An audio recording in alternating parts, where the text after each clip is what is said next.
Bismillahirrahmanirrahim. Perkenankan kami berbagi cara mandi junub. Islam adalah agama yang sangat perhatian dengan kebersihan. Ini dibuktikan dengan banyaknya aturan dalam masalah bersuci. Dan bahkan para ulama menyediakan satu bab dalam bidang ilmu fikih yang khusus membahas masalah bersuci, yaitu fikih toharah.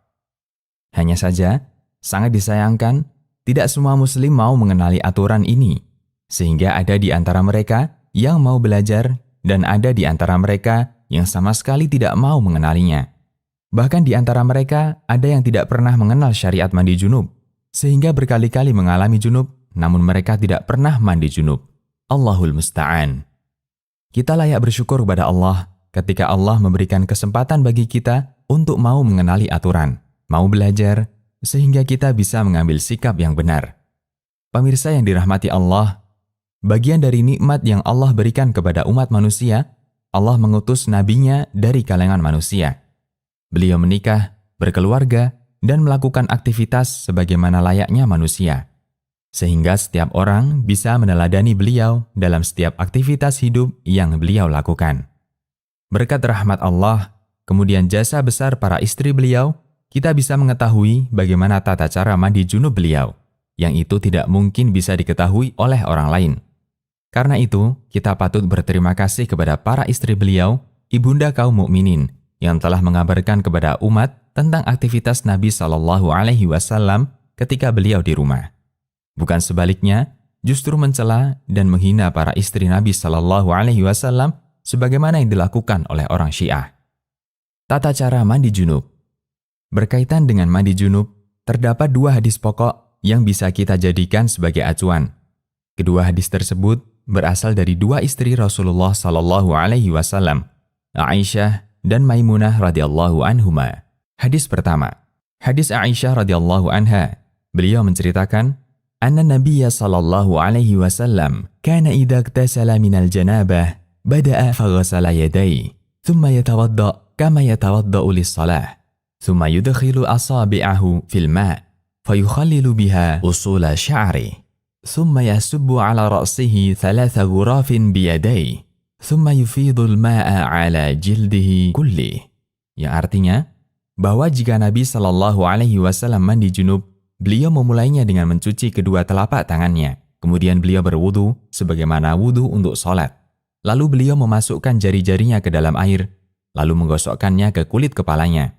Kemudian menyiramkan air ke atas kepalanya dengan cidukan kedua telapak tangannya sebanyak 3 kali.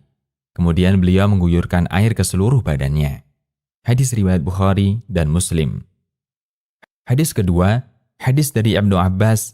Beliau menyampaikan keterangan dari Maimunah yang menceritakan, wada'tu li Rasulillahi sallallahu alaihi wasallam ma'an yaghtasilu bih fa afragha ala yadayhi fa ghasalahuma marrataini aw thalatha thumma afragha bi yaminihi ala shimalihi fa ghasala madhakirahu thumma dalaka yadahu bil ard thumma madmada wastanshaqa thumma ghasala wajhahu wa yadayhi thumma ghasala ra'sahu thalatha thumma afragha ala jasadihi thumma tanaha min maqamihi faghasala qadamai.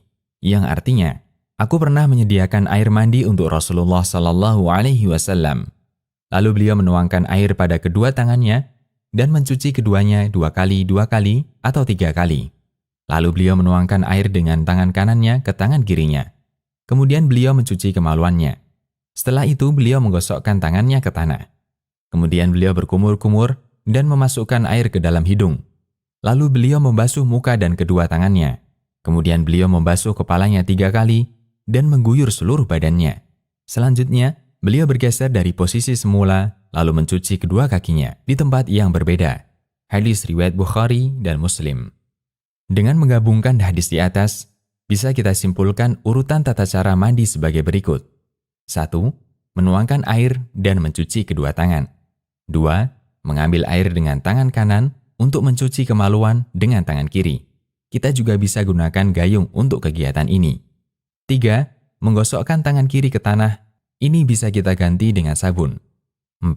Berkumur dan menghirup air ke dalam hidung, kemudian dilanjutkan dengan berwudu, namun tidak sampai mencuci kaki karena bagian ini diakhirkan. 5. Ketika mulai membasahi rambut, sela-selai pangkal rambut dan basahi dengan air, sampai seluruh kepala dan rambut basah. 6. Siram kepala 3 kali, dilanjutkan dengan menyiram seluruh anggota badan. 7. Mengguyur air ke seluruh badan dengan mendahulukan yang kanan. Dari Aisyah radhiyallahu anha, ia berkata, "Kana an-nabiy sallallahu alaihi wasallam yu'jibuhu tayammunu fi tana'ulihi wa tarajjulihi wa tuhurihi wa fi sya'nihi kullih." Yang artinya, Nabi sallallahu alaihi wasallam biasa mendahulukan yang kanan ketika memakai sandal, ketika bersisir, ketika bersuci, dan dalam setiap perkara yang baik-baik. Hadis riwayat Bukhari dan Muslim. Jangan lupa untuk digosok, terutama di bagian lipatan atau bagian badan yang tersembunyi. Pastikan semua badan Anda basah. 8. Berpindah tempat dan cuci kedua kaki. Jangan lupa sela-selai jari kaki sampai Anda yakin seluruh kaki Anda basah. Demikian, semoga Allah memudahkan kita untuk meniti sunnah Nabi-Nya Sallallahu Alaihi Wasallam.